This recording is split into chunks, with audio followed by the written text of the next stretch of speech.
inflation, separation of church and state, recession, abortion, sex trafficking, contraception, human rights. The list goes on and on of all the issues we're facing today. Survival is also one we have to be thinking about. Join us today as we talk about families banding together in housing.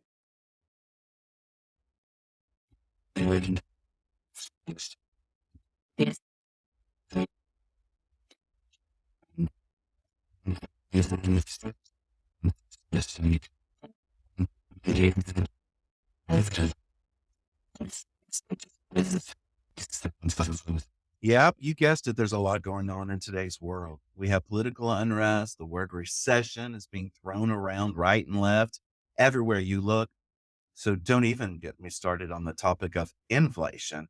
I mean, come on. But regardless of all that's going on in our world, you and your family still have to survive and you have to have a plan in place. And sometimes that's joining forces and sometimes that's multi-generational housing. And I'm excited to jump into this topic today. What about you, Carrie? I'm super excited to talk about this too. I am, anyone who knows me knows that I'm a big family person, and yeah, so I'm excited to talk about the whole multi-general housing concept and how it actually works out. Yeah. So I think most of the people who watch our show and listen to us on our podcast are going to really be wanting to know what is multi-generational housing Mm. and why are you throwing a new term at us? And you're just trying to get us to buy a different house or something like that. But really tell us, Carrie, what the Census Bureau says.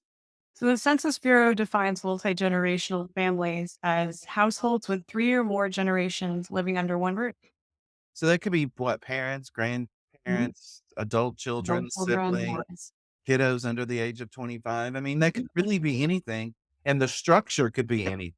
You do have specific structures and stuff, but I bet right. nobody would guess that 12% of the homes that were sold in 2020 were multi-generational housing. Wow, 12%. That's pretty 12%. And cool. that's pretty surprising. Yeah, it is. It's a pretty big number for, something that we're throwing at you just right here. So you never heard of. No, actually, it's been around for a while, but 12%. So that's basically 2 out of every 10 home buyers are choosing to purchase for a multi-generational purpose. Pretty Which cool. 2 out of 10 is not a bad, or 1 out of 5, I guess we could do. Yeah, 1 out of 5. Yeah, 2 out of 10, 1 out of 5. So, but most purchasers really kind of have an age range of what, 42 to 56. Right. And, but out of those who choose to purchase a multi-gen housing situation, why? Can you tell us why? Yeah, so 28 of those are going to be parents who are purchasing a multi-generational home to allow their adult children to continue living with them. 28%. That's a pretty good number. Um, yeah, yeah. I mean, almost a third of parents getting multi-gen homes for Yeah. their adult children to continue to stay there. And then when you're talking about children purchasing a multi-gen home to take care of their parents or to spend more time with their parents, 37% of children 23 to 31 in that age range are doing that, are making that purchase to essentially hang out with their parents some more. Wow. Well, with everything that's going on, it really, I would think, would allow you to be smarter with your money. Absolutely. If you could stand your family. Right. I think my family would kill me, pretty much in the first week. You think so? Probably. Maybe not, but I'm gonna kinda go with, yeah, they would, so I don't have to consider this. But so the desire is there, so we know what it is, but let's break it down and, I'm gonna throw out a term that most people haven't heard, especially if they're outside of the Austin area.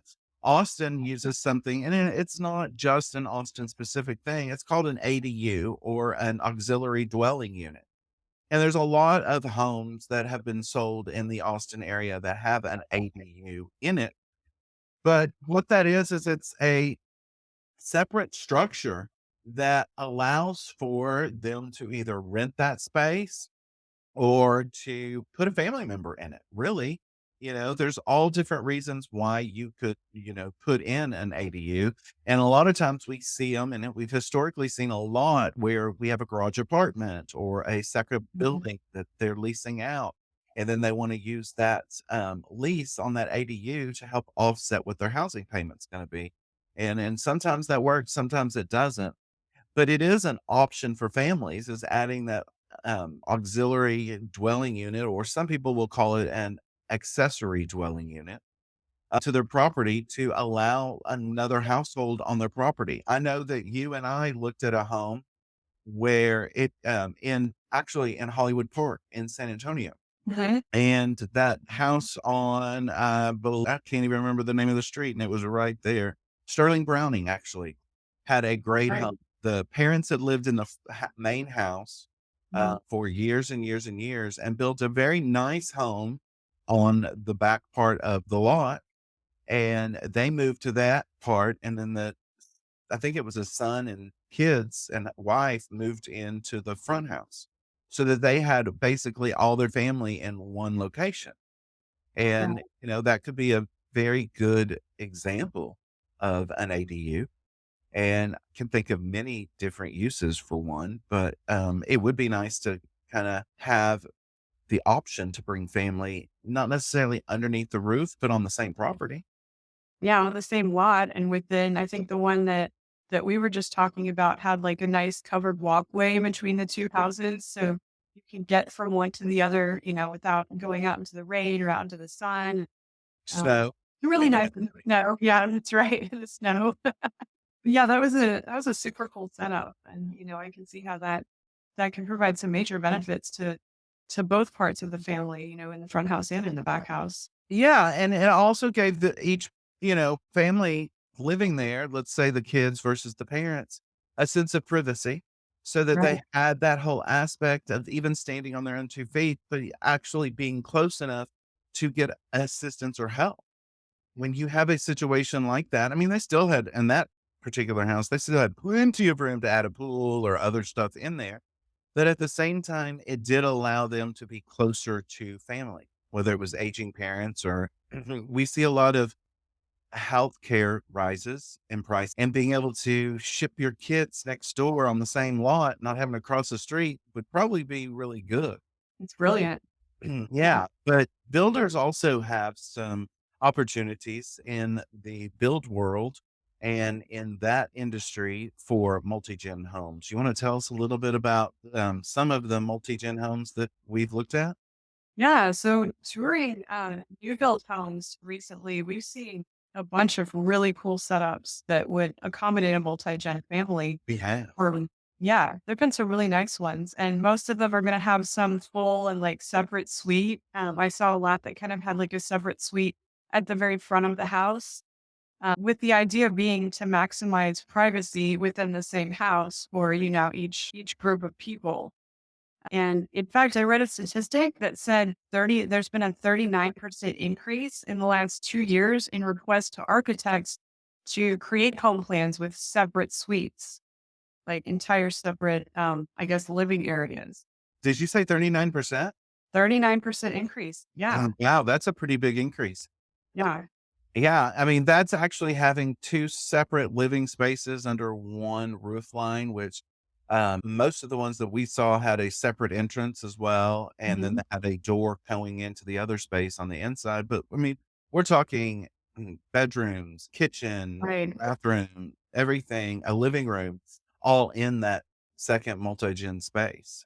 Yeah, some of the favorite ones that I saw actually had, like, in that secondary space, they actually had, like, a mini kitchen or even a full kitchen in some of those, and I thought that was just, really cool adaptation so that, if you wanted to kinda have your own breakfast or your own whatever in your private suite, you could, or you could go, join the other family under the roof and all eat together in the main kitchen. Love that.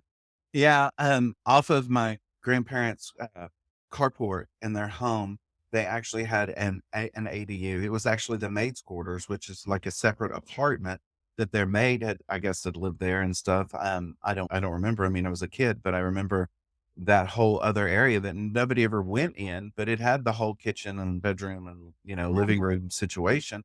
that was located on the same, carport. When you pull into the carport, it's, to the left instead of going to the right. I can still remember that. But that it's funny how some people may have used them for maids or housekeepers or stuff to live there to give support. At the same time, we're seeing such a push for bringing everybody under the same household, which is really kind of a cool thing.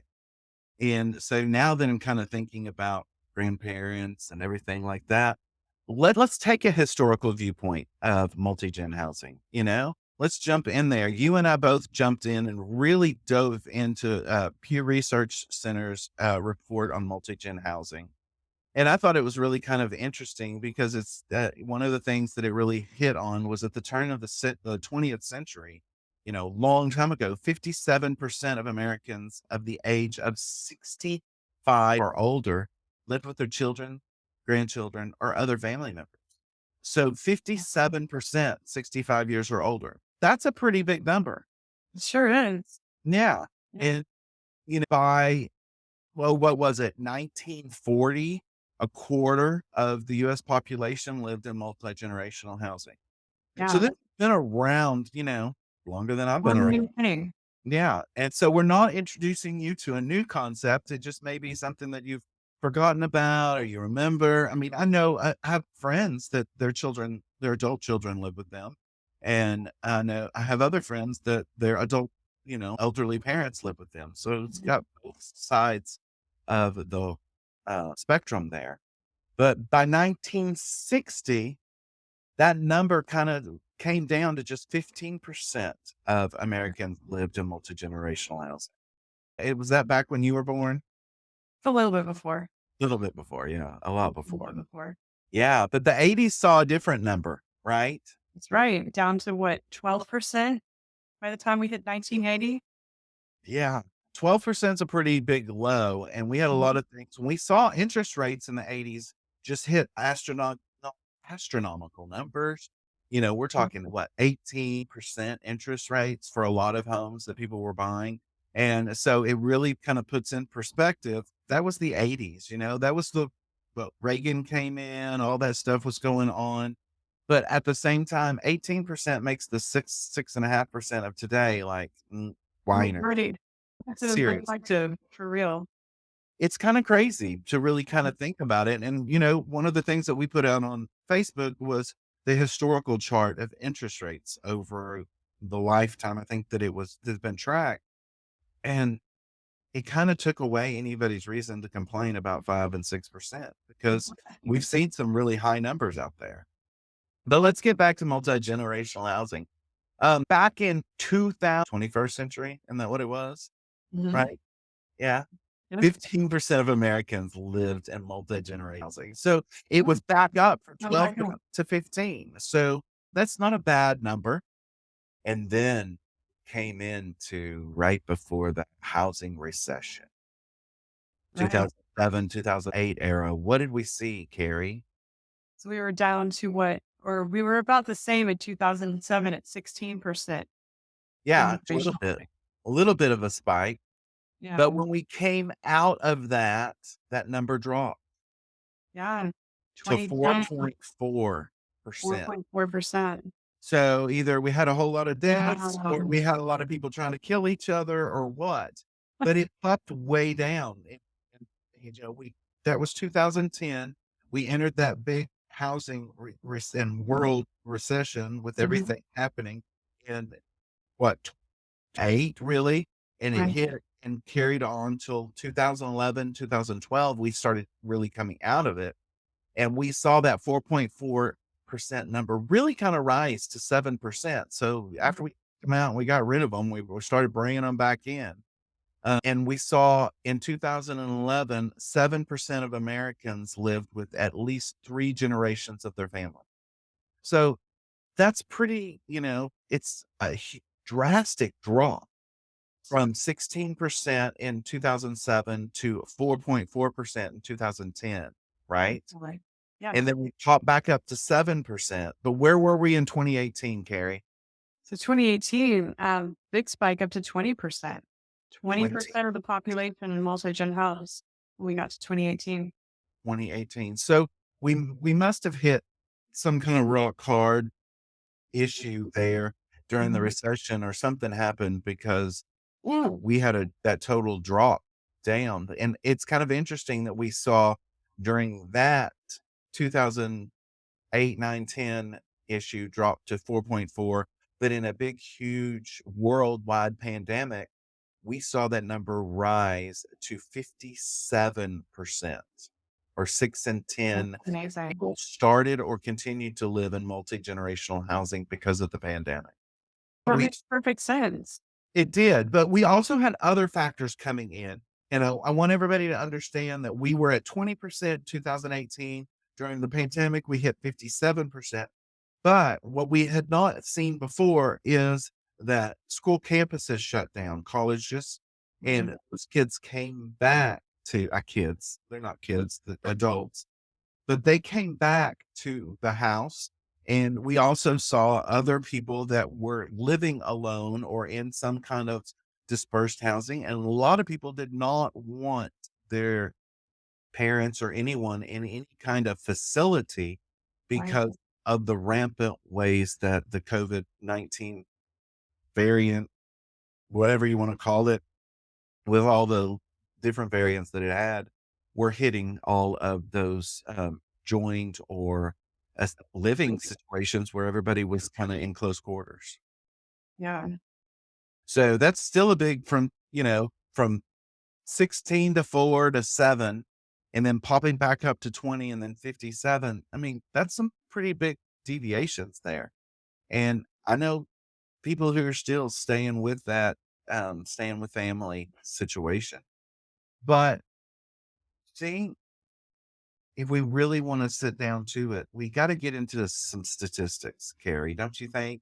We I really have to know why people and who are the people that are purchasing multi-generational housing, right? Right. With all of the options out there, we know newlyweds like a little privacy, and we know our aging adults or the boomers out there want autonomy and independence. Who can blame anybody for wanting independence? Right. Who are also living longer, right? People are living a lot longer. So there's a whole lot of factors in there, but American adults who are engaged in multi-generation living really about 76% of them predominantly live in a home that is owned by someone else living there. So it's necessarily rentals. It is Yeah. primarily someone in that multi-gen home is the homeowner. So, Yeah, and 71% of those multi-gen homes actually include children under the age of 18 in the home, okay. which I think is an interesting fact. And I think it's kind of good to give a little bit more perspective on, history and life and everything else going on. But, Generation X, I think that's what it was. Gen X really was a latchkey I, generation, right? yeah. And we saw so many people, moms were working and playing the mom role and families. So kids would have to be trusted with the key that many of them wore around their neck. And, they'd go to school and come home. And now we've got more and more that are here helping raise those children. True. And that's definitely, I think that's a good thing. It's a benefit for not only the children, but also the rest of the family. And financially, right? Financially, yeah, absolutely. Yeah. There's a whole lot of benefits in there. So, financially speaking, what would you say, Carrie? So, financially speaking, 49% of the households that are doing multi generational living have an income of $100,000 a year or more. 49 Percent. have an income of 100,000 or more. Okay. There's a whole lot of room up there, but yeah, I was like thinking 3 generations. Okay, yeah, that's a good number, but okay, 40, that's Yeah. still a big number. Yeah. And then 24% are going to have an income of less than 50,000 a year. Ouch. But also annual income all this could be grandparents with grandchildren too. That's multi-generational. Right, right. Yeah. And, there's a whole lot of different factors in there, but those are some big numbers there. Yeah, I think with a whole 3 generations all living for 50,000 or less would be very hard. it would. It would be tough, I would think. Yeah. The interesting thing is where all these people living is what I want to talk about. I Right. think that's what really gets fun because almost 40% live in the South. Wow. 40. We like our crazy people. We put them out on the front porch. We don't put them up in the attic or hide them around. We keep crazy is out front in the South. But 28% of these properties, these people, they live in the West. So Okay. the South and the West and stuff. But Carrie, what's going on in the Northeast and the Northwest? So 18% of our multi-gen families are going to be in the Northeast and about 15% in the Midwest. Huh. That's kind of interesting. It is. Yeah, I thought so too. Yeah, I would have thought that the Northeast numbers would have been drastically higher. I would think so too. Yeah. For some Especially. reason, I'm thinking about that Italian parent, that's wants to keep their kids living at home until they get married and stuff like that. That we're beating that number with 39 living in the South. Yeah, we're totally beating that number. It's huge. It's Yeah. double, basically. Yeah. We like our families together down here. We do, we do. But what really shocked me that and it must have been where that report was taken because even looking at the ones that the National Association of Realtors have done, the reports they've done on Right. the multi-gen, some of these numbers were really kind of crazy because 47% of these families are white, not Hispanic. And I would probably have not thought that that number would have been so high. And, not that I'm speculating, I'm not, well, I guess I am speculating. I wouldn't have thought that number would have been so high, and Hispanic would have been at 28%. Yeah. And what in all the research that I did not see Asian families, listed in that, and I would have thought that Mhm. they had, a pretty good number in there as well. And then it left, Black Americans at 15% lived in multi-generational housing. And I thought that was kind of an interesting number as well. And something that I thought was needing to kind of have some reflection that, 47% of, non-Hispanic white people were living in it. And that's almost what double what the others are. Thought that was kind of a crazy number. It's not what I expected. That's really interesting. And I don't know why I expected something else. I just didn't expect those kind of numbers. I don't know. So what about let's switch gears, I guess, and let's talk about some of the factors that may be involved in a family choosing to be in a multi-generational housing situation. I guess we could call it that, where they're choosing to all come, one or more.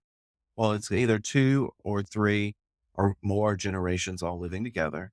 So there's some specific numbers out there that are encouraging multi-generational households. I mean, I see a ton of benefits. Even before Right. we get into some of these statistics, there got to be a ton of benefits in there when you're talking about choosing to live with family. For Yeah. some reason, the Dallas theme song is popping in my head. I don't know. I don't know why, but that was grandparents with parents and children, all in one house. Yeah. That's what the South represents. Who knew that Dallas would have such a influence on our generations? But 66% are blaming the economy or are stating that the economy is the reason why they're choosing to live multi-gen. Wow. That's kind of not what I expected. And it looks like that was the number one reason or the reason that the most people gave for choosing to live in a multi-generational household. That's really interesting. Isn't it? Yeah. That's not what I would have thought. No, I wouldn't have either. I mean, I was gonna think, taking care of our elderly or childcare would have been 66%, Right. because we see the cost of childcare so high. And then you have all the safety factors, and are they going to really take care of your kid? Are they going to be abused or taken advantage of? All those little things outside of socializing them. But really, 66% said the economic climate was the reason for multi-gen. Wow. Okay. Well, An interesting number. I can see it though. I can definitely see it. Yeah. So if it's taking care of our elderly, Carrie, So 34% said that elder care was their reason, that which is is, almost half that number. yeah. And it's actually the same percentage of people that said childcare was their motivation for living multi-gen. So 34% childcare and 34% said elder care. Now, I And don't have children. My brother and sister-in-law are about to put my niece into, childcare. And oh, they tried it once, and that didn't last long. And apparently they're trying it again come Friday or Monday. well, that's exciting. It's exciting, but then I'm like, I kinda like to know when my brother's gonna be home, because 'cause he's gotta be there, because the nanny's gotta leave. Kinda like to know when I can reach him and stuff. So, ouch, 34%. And, childcare is not cheap. I mean, you basically need a second Of job course. just for the childcare. Wow. So, I would think that that would have been a lot higher of a number. I thought it would have been like 60%. Yeah. I would have expected it to be at least equal to, if not greater than, the percentage that reported economic climate was their reasoning. Uh, You go together. and the statement of 66% being because of the economic climate, sorry, childcare has to do with economic It's climate. true. Because if I can't afford childcare, then that is affecting my economic overall being able to buy a car or groceries or Yeah. whatever that my needs are at the present time. Um, I also understand that, kids need to be socialized, and they need to learn things outside the home and hang out with other kids, and certainly need friends and stuff. What's right under childcare? Because that I thought was understandable. Yeah, so 30% of people reported that either job loss or a change in job status or underemployment was their motivation for living in a multi-generational household. Now I know how everybody's paying their bills and the great, resignation that we've got going Yeah, on. And people thought, they kept telling people that were, for example, waiting tables, you don't like this job, then leave and quit. And so right. many people took that and said, okay, you aren't going to make this situation better. So we're quitting, we're out. So now I understand, Yeah, being a multi-gen style of housing, does allow them that ability to either deal with under or lack of employment easier mhm, than it would having to live on your own and take care of that. absolutely. Yeah. Wow. Also 25% was, of course, healthcare. And as those numbers continue to rise, I think we're going to see that percentage actually increase as well. Yeah, the healthcare costs. Yeah, because those can be a major burden. And I can see how living in a multi-gen household can help free Yeah. up some money to go towards those healthcare costs. Yeah. It's kind of crazy. It's like you can't win with insurance, can you? Gets to be so expensive, and then it only covers this, or there's always some insurance loophole, and you have to have somebody that's got a degree in insurance just to understand it, because it's not self-explanatory at all. And it's not. So what's a positive number in here? What's a number that wouldn't be financially linked in there? So our next one is at 23% cultural family expectation. I love that part. I do. I do too. I Yeah. do. And there are some cultures that really expect the parents to live with the kids, Yeah. and then with their grandkids and stuff like that. And I think that that's a great deal, especially if you have kids, bringing the families in. And, you know, I guess it also brings in the fight. Is it your family or mine that are moving in? Or do we have room for both? Oh, Because that could, yeah. That's a big question. That's a really good point. Yeah. Which set of grandparents or yeah, or both sets of grandparents. That would be super cool. oh, I don't know if it would or it wouldn't. I'm just thinking about my big fat Greek wedding and both those in-laws, and then trying to imagine my big fat Greek wedding or whatever that movies was, all happening in real life into the same household. If you have your space set up right, I mean, I think it Could be positive. could be fun chaos. Yeah. Also on that list was divorce and separation. 1 in 6 or 16% were, in multi-gens living situations because of a divorce or separation, which I thought was also interesting. And, then rounding out that list, Carrie, is So 14% were multi-gen due to a foreclosure or some other kind of housing loss. yeah, 14%. So that's still out there, and it still does affect, and Still happening. it is still happening, and foreclosure is not a good situation, and if you're Mhm. facing foreclosure, reach out and find a realtor really quick, because going through with the foreclosure process is not good on your credit. It is not good on your ability to buy a house again. So really kinda try and dodge that as quick as you can. But some interesting facts and some really kinda cool statistics, and this is really kind of a statistical reference point for multi-gen, because I don't think that people really understand all those numbers, and we got lost in this pretty much, Yeah. because it was so overwhelming to see where these people were, what their reasoning was, and who all was affected. But Right. 70%, or let's say 7 in 10 Americans living in a multi-generational household, say that living together has made it possible for a family member to continue school and to enroll in some kind of job training or their ability to make themselves better. I love that. I think that's a very positive thing, and, we see a lot of people kinda banding together, it's kinda goes back to the whole roommate situation during college or when you were younger, when you all lived Yeah. together, and it gave a little bit more emphasis, but, in a family situation, it may not be each person having to contribute a certain percentage, but, it's the whole taking care of the whole. Right. So, I thought that that was a very positive statistic. It's like, I got your back in a world where not many people have your back anymore. Yeah. Love that. I did too.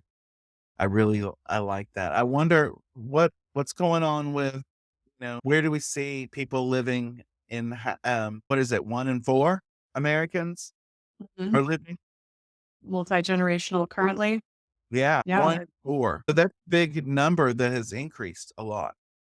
Yeah. And what is that, like, quadrupled in the past decade? Is that right? I think the number I saw was like 270. So yeah, Wow.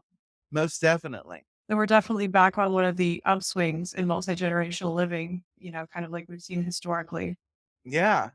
I mean, that's what, how many million Americans adults is that? Should be around 66.7 million. That's a lot of people. Yeah.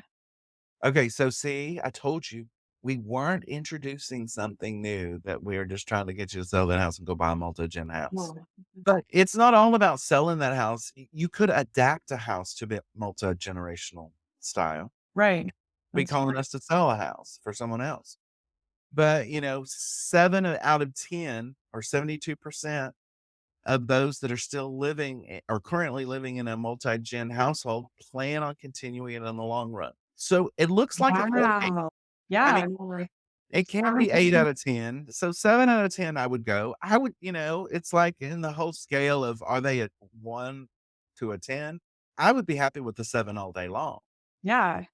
But apparently I wouldn't be, because that's why I'm still single. Or I'm sure I've come along with some 7s in my dating world in the past. 7 sounds like a good number to me. That does sound like a really good number. That's quite a testament to how well multi-gen living is working for a lot of people. Yeah.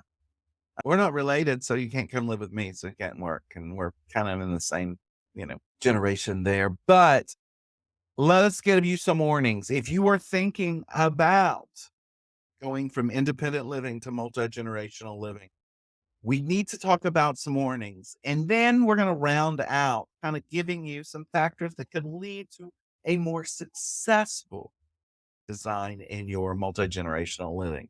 So, Carrie, what's one warning that you might consider that somebody might need to know after hearing all these statistics and knowing where it all is, what do you think somebody would need to know to kind of give them the reality check here? I'm going to shake them like a remote. I'm going to shake them.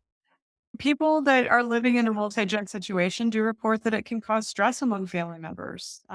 And studies show that up to 75% of people said that yes, it can cause stress among family members, which is not a surprise.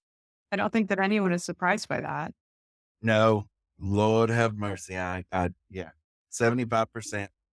Talk about a lot of deep breaths and probably sneaking out to Right. the back porch to smoke a joint or something because they're gonna have something to kind of calm them down and ooze. Because when you get a lot of personalities living, and especially if it's someone coming to live in someone else's house, then you have someone Mhm. encroaching in on their space. And they may Right. think they're really great, but if they walk around cleaning up after you all the time or something like that, it might be kind of stressful. Yeah. Another warning would really kind of be, for adult children moving back home, which, it seems like a lot of parents don't want to move to live with their kids because they feel like out of sorts and out of place. So kids will move back to live with their parents. Right. 25% of those said it went terribly. 25% were neutral. Ooh, 1 in 4. Yeah. And 50% said it went well. So remember, you still could be part of that 25% that could not go well. How long a shower do you take? How many towels do you use? Who's doing your Yeah. laundry? Who's been cooking? Who's cleaning up the kitchen? Yeah. All seen that laundry detergent commercial on TV where the grandparents have had all their kids and grandkids move back in and they're doing all the laundry for everybody. Right. They chose one kind of detergent over the other because, oh my gosh, it They cleans were so doing so much better. laundry. Yeah. But at the same time, that is a reality because many times, yeah, you know what? I just put something together. Sad. Basically, what we're talking about is a show off of TLC, Sister Wives. That whole show and everything, they have a multi-generational housing. It's just multiple wives living in the same house, and they all have their separate little areas. That's the same Uh-huh. thing. Oh my god. Interesting. Yeah. And do the grandparents live in the household on that show too, or is it kind of Oh no, it's just all the wives with the okay. husband, but at the same time, you could kick all them out, and then you could have everybody have their own independent space and common space. Yeah, Just repurpose and redesign it. Oh, exactly. hell, I couldn't handle one spouse, much less 3 or 4. What are you talking? Let's be real. I mean, were these people just crazy or what? I like to just watch the show just to see them lose their shit on one another because, oh my gosh, there's too many fun stories with just hearing about divorced people, having to negotiate the whole world of shared custody. I can't Yeah. imagine 4 parents, 5 parents, 6 parents. Anyway, but me getting off that diatribe and really talking about we gave you those warnings, but, there are some factors that really can lead to successful design of your life and of your space. And there's some major considerations that you really have to think about that most people would say, "Oh, it's not that big of a deal up front," until you get into it. Some of them Right. are self-explanatory and others, you really need to give it a second thought. But the most important to the least important, the most important is you need Yeah. plenty of bedrooms. The parents sharing a room with the grandkids and no, it's Yeah. just work at Yeah. all. Needs their own place to relax and get their beauty sleep, de-stress and recharge and get ready to get back with the rest of the family. That's right, and everybody needs to have their own shitter too. Plenty of bathrooms. Plenty of bathrooms. And really, it's gonna be self-explanatory, but don't put 5 bathrooms on 1 hot water heater. It ain't gonna work. Let's That's a just good disclaimer. Yeah. yeah, we need a disclaimer, if you're gonna have more than 3 bathrooms or really more than 2, you need multiple hot water heaters. Just let's Yeah. be real about it because no can you imagine the yelling and screaming of having to take a hot or taking a cold shower because they couldn't get any hot water? No, absolutely. And that can be just I know that can be a major point of contention in families. Can it not? Yeah. There are 2 bathrooms. If that hot water heater is not Yeah, you don't want that fight in the morning about who's taking a shower first and who used up all the hot water. It's not ever pretty. Or having to take one at night just to, Right. some hot water because I'm one of those people that has to have one in the morning before I wake up. Yes. Yes. So what else do you think is on this list?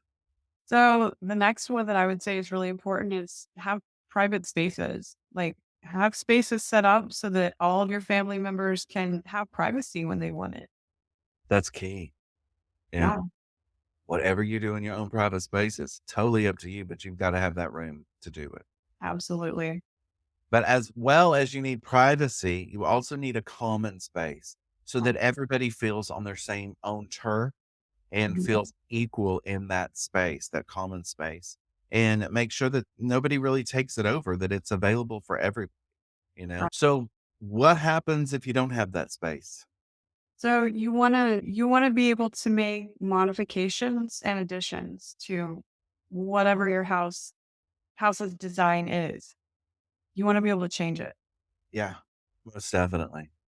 Add on, add an ADU or add another wing to the house or an addition or just something so that you can make it work for the way that your family functions. That makes sense. I think I would like the availability to jump in and make some changes to it, Yeah, especially if the layout didn't work or something like that, as long as you have the money and the ability to do it. right. Absolutely. And that's, of course, another thing to kind of consider when you're setting this up. You also want to kind of set out designated kitchen time or designated routines. So if everyone's not, it's possible you have a family where everyone kind of gets together and cooks one meal that everyone shares. But, the truth is that in a lot of our families, we have people with differing dietary needs or dietary preferences. So it's possible that you may have people making more than one dinner. And so if that's the way it's going to go, you want to make sure that you're designating, when is this person going to get to use the kitchen? When is that person going to get to use the kitchen? So that everyone kind of knows what to expect and it doesn't end up butting heads over, who's going to be using the oven when. I didn't even think about that, but that Yeah. is I know that's super crucial. Yeah. I'm not one that thinks things through times and routines. I know you and I are polar opposite on that aspect because you're very, schedule conscious and, I am with appointments and stuff, but, I don't do dinner at the same time at all. It's Yeah. kind of like, oh, when I think about it. But yeah, I would think that would be kind of crucial to success for multiple people in there. Too many cooks in the kitchen. Right, exactly. Too many cooks in the kitchen. Another thing that kind of connects to that is just the general concept of, setting up your ground rules and your expectations and your boundaries at the very beginning of your multi-gen living experience. And that goes from everything, who's going to use the TV when, if there's like a TV, like you were talking about in the common space, what times are kind of designated as quiet times.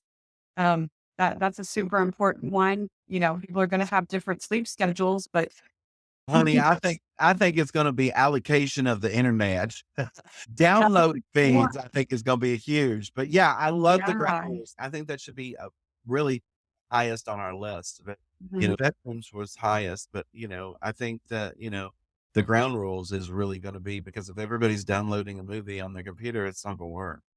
Yeah, internet But allocation. had the internet that you had, now you got this new internet, it might be able Right. to work with everybody. Right, yeah, and I guess make sure that you have enough bandwidth for the internet that you choose, especially with people working from home, if you have students that are studying from home, if you have people that love to stream entertainment, yeah, you should definitely look into having the internet that will support all of that because we certainly don't Yeah. want people whose work meetings are gonna be being interrupted and whose Netflix is being slowed down, and that's just kind of a recipe for conflict. Yeah, I taught a lot during the pandemic, and there was a lot of my students over Zoom that also had kids on Zoom at home as well, Yeah. and it was playing a lot of people's bandwidths when everybody they had 3 kids all on different Zooms in different Mhm. rooms. Plus, that one of the parents was on a Zoom with me taking a class, and probably the other parent was on another Zoom somewhere else. I mean, Zoom was Yeah. everywhere. You were zooming, zooming, zooming. Roast But at the same time, I think having those ground rules and understandings and really clearly laying out the expectations for everybody keeps everybody from really getting their feelings hurt. That's true. Yeah. Because I know with family, you tend to hold a lot in, but making that situation survive and last a strong length of time would be crucial for this living situation. Yeah. I Super love important. it. Yeah. Wow. So we've really jumped in and talked about some multi-generational housing. And, I think now I'm kind of inspired. I'll pass, but I'll let you do it. How about that? I'll totally do it. I Yeah. know you'd probably be more successful than I would. But anyway, thanks for tuning in.